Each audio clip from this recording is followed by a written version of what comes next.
Hello friends and welcome back to the channel Kavya की दुनिया। कैसे हैं आप सभी? आई होप आप सब स्वस्थ होंगे, मस्त होंगे। तो जी आज दिन है वीरवार का, तारीख है 13 फरवरी और टाइम हो रहा है, ये शाम का वक्त है। शाम के करीब बज रहे हैं 3:30 के आसपास का टाइम हो रहा है। बच्चे गए हुए हैं ट्यूशन, बच्चे 3 बजे ट्यूशन गए हैं। उसके बाद मैं यहाँ पे लग गई घर के छोटे मोटे से कामों में। तो ये है रूम हीटर जो है ना, काफ़ी दिनों से रखा हुआ था और मुझे ना आज इसको मतलब संभाल के रखना था। थोड़ा भी मतलब थोड़ा थोड़ा सा काम था घर का जो मुझे समेटना था। तो कई बार ऐसा होता है जैसे बिज़ी ज़्यादा ही हो जाते हैं तो इन सब चीज़ों का ध्यान ही नहीं रहता। और ये रूम हीटर ना कब से यहाँ पे रखा हुआ था, मैं सोच रही थी इसको आज उठा के रख दूँ। इसकी जो जगह है वो यूज़ हो जाएगी बच्चों के बैग वगैरह रखने में।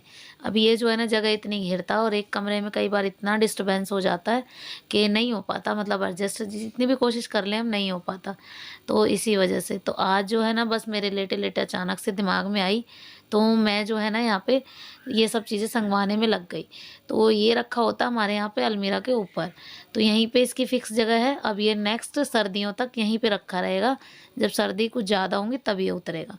तो चलिए अब कर लेते हैं थोड़ी-सी सफाई। यहाँ पे बच्चों की स्कूल ड्रेसेस वगैरह थी, वो मुझे समेट के रखनी थी। बच्चों ने देखो आके ऐसे ढेर लगाया है और छोड़ के ऐसे चले गए कि मतलब उनका कोई लेना-देना ही नहीं है इनसे, या कल इन्हें ये चाहिए ही नहीं।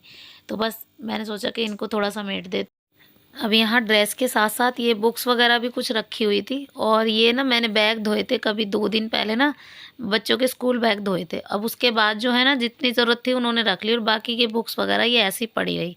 अब मेरी ना आँखों में खटक जाती है, कई बार चीज़ें होती है ना तो मैं सोचती हूँ कि इनको रख दूँ समेट के।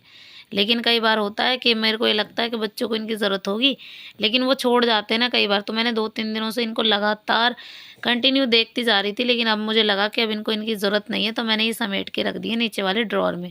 जब उनको चाहिएँगी तो वो ले लेंगी। यहाँ पे ये अलमारी के इधर-उधर भी मैंने निकाल दिया था सारा सारा कूड़ा-कचरा। तो जितना भी था ना यहाँ पे छोटे-मोटे पेपर्स वगैरह थे। और कई बार ये होता है कि ये सारी चीज़ें बार-बार तो हटती नहीं है, जब भी हम झाड़ू वगैरह लगाते हैं तो तब ये सब चीज़ें बार-बार हटाई नहीं जाती। तो झाड़ू वगैरह जितना भी हमारा खुला एरिया होता है उसमें लगती है, ये वाला एरिया फिर भी रह जाता है। तो जितना भी पोर्शन बचा हुआ था वो पोर्शन मैं आज सफाई करने वाली हूँ। तो सबसे पहले तो जो है ना यही अलमीरा मैंने ठीक की है और इसको झाड़-वाड़ के लगा दिया अच्छे से दोबारा से। इसका जो टॉवल था वो दोबारा से लगा दिया वहाँ पे। अब ये जगह हो गई बिल्कुल खाली।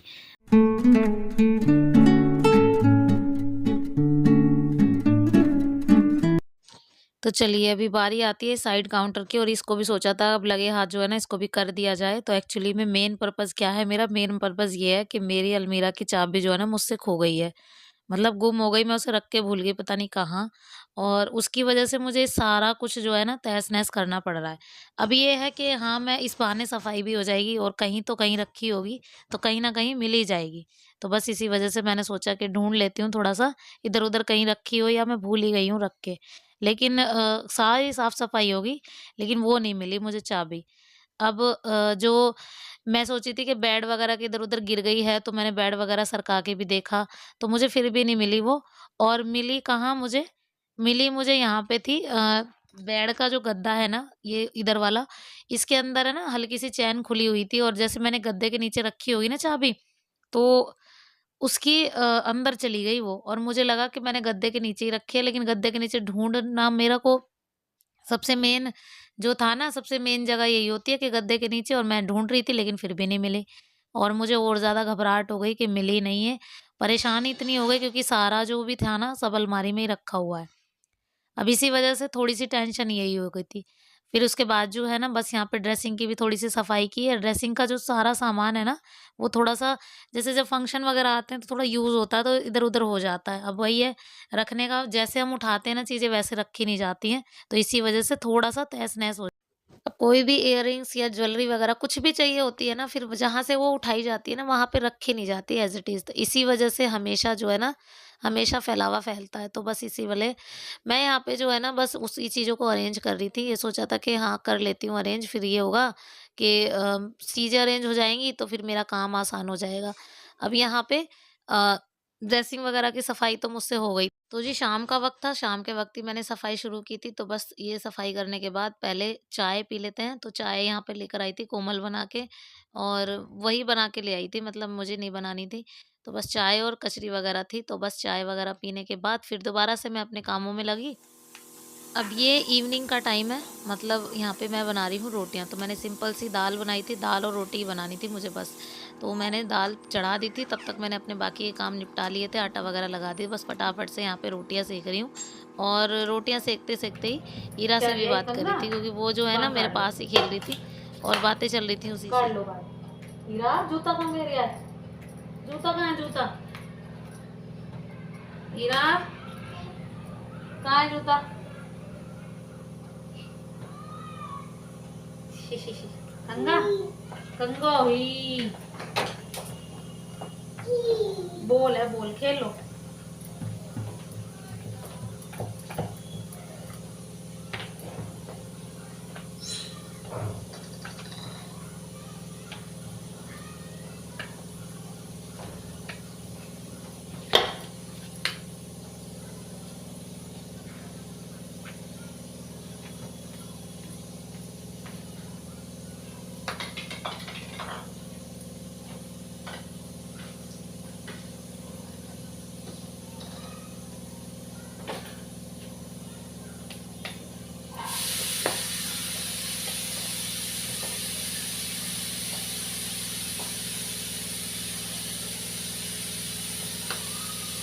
नहीं बाय नहीं, ऊपर कोई नहीं है, करवाऊं तेरी बाय अभी, कोई ना है ऊपर इधर। हीरा नहीं, मम्मा नीचे है।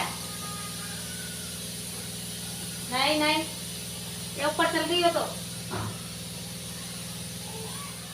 अब ये रात के करीब बज गए हैं 7:30, तो खाना वगैरह खा लिया था, बच्चों को खिला दिया। अब यहाँ पे मैं करी थी अपनी फेशियल की तैयारी, तो मतलब फेशियल वगैरह ना मैं खुद ही कर लेती हूँ। कई बार ये होता है कि नहीं होता है ना इतना टाइम वगैरह कि मैं कहीं जाऊँ कराने, तो बस इसलिए घर पे ही कर लेती हूँ खुद ही। तो यहाँ पे जो है ना सबसे पहले ये वीएलसीसी की ब्लीच थी, और इसमें हाइड्रोजन वगैरह मैंने अच्छे से मिक्स कर लिया था, क्योंकि लास्ट टाइम मेरे साथ क्या हुआ कि मैंने हाइड्रोजन वगैरह ज़्यादा डाल दिया था उसमें और मिक्स अच्छे से हुआ नहीं, और ये हो गया कि मेरे फेस पे ना हल्के-हल्के से दाने हो गए। तो इस बार जो है ना मैंने इस चीज़ का काफ़ी ध्यान रखा, और यहाँ पे जो है ना मैंने ये देखिए अच्छे से ब्लीच जो है ना लगा ली थी पूरे फेस पे, मतलब अप्लाई कर ली थी। अब इसको जो है ना करीब 15 से 20 मिनट मैं रखूँगी, फिर उसके बाद इसको धो दूँगी। तो जी धो दी है ब्लीच, तो अब उसके बाद फेशियल की तैयारी करते हैं। तो मैं पाउच वाली ब्लीच लेकर आई थी वीएलसीसी की, तो मुझे बड़ी नहीं लानी थी, तो मैं पाउच वाली लेकर आई थी, और इसमें जो है ना सारे नंबरिंग के हिसाब से दी हुई थी। 1 number, 2 number, 3 number, 4 number, 5 number, तो स्टेप जो है ना 5 थे। तो सबसे पहले फर्स्ट नंबर था, और ये मॉइस्चराइज़र की तरह होता है ये, और इसको अप्लाई करना होता है। फिर उसके बाद जैसे ही आपके फेस के हाथ जैसे भी आप सबको पड़े उस हिसाब से आप अप्लाई कीजिएगा, और हल्की-सी मसाज करनी है मुझे इसमें करीब 5 से 7 मिनट तक मैंने इसमें मसाज की, और इसको अच्छे से जो है ना अ, बहुत अच्छे से अप्लाई किया। तो जिस हिसाब से जैसे फेशियल वाले पार्लर वालियों के हाथ चलते हैं उस हिसाब से तो अपने फेस पे नहीं हो पाता। लेकिन ये है कि कैसे भी हो बात क्लीनिंग की है कि फेस क्लीन होना चाहिए, बस इसके अलावा और कुछ नहीं। तो यहाँ पे जो है ना गुलाब जल भी लिया है मैंने साथ-साथ थोड़ा-थोड़ा सा। तो अब बारी आती है स्क्रब की। तो सेकंड स्टेप जो है ना इसका होता है स्क्रब का। तो हमेशा ही जो है ना मॉइस्चराइज़र के बाद हमेशा सेकंड स्टेप स्क्रब का ही होता है। तो यहाँ पे मैंने स्क्रब ले लिया है, अब उसको पूरे फेस पे अप्लाई कर दिया है थोड़ा-थोड़ा करके, और बिल्कुल जेल जैसा ये स्क्रब था इसमें तो। तो वीएलसीसी की किट मैंने पहले भी यूज़ की है, मेरे फेस को काफ़ी सूटेबल है ये, और इसी वजह से मैं वीएलसीसी को ज़्यादा रिकमेंड करती हूँ। तो मुझे अच्छी लगती है ये।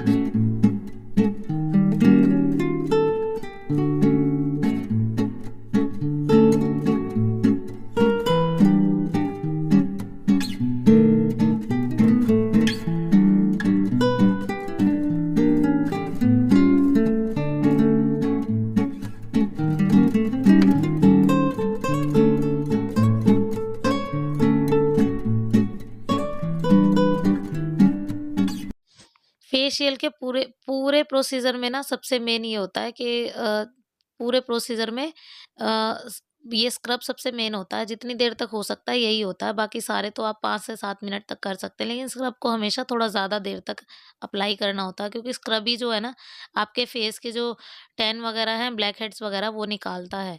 तो इसी वजह से स्क्रब का हमेशा टाइमिंग जो है ना थोड़ी लॉन्ग ही होती है। तो मैंने करीब यहाँ पे 10 से 15 मिनट तक अप्लाई किया था स्क्रब को, और मुझे ना बहुत अच्छा लगा ये वाला किट। अब बारी आती है स्टेप 3 की, तो स्टेप 3 में भी बस वही है कि जेल आ गए, फिर उसके बाद जो है ना, जेल वगैरह के बाद क्रीम आती है, फिर उसके बाद जो है ना सबसे लास्ट होता है फेस पैक। तो यहाँ पे अब ये जेल जो है ना मैंने अप्लाई किया है, स्क्रब वाला मैं धो आई थी। अब उसके बाद जो है ना मैंने सीधा यहाँ जेल अप्लाई किया है, और आइज़ के ऊपर हमेशा डार्क सर्कल के एरिया पे थोड़ा ज़्यादा ध्यान दिया जाता है, तो इसीलिए मैं भी थोड़ा बस वही दे रही थी। क्योंकि इस वक़्त जो है ना नींद वगैरह पूरी ना होने की वज़ह से ना डार्क सर्कल बहुत हो गए थे। तो मैं सोच रही थी कि ये भी ठीक-ठाक से हो जाएँ।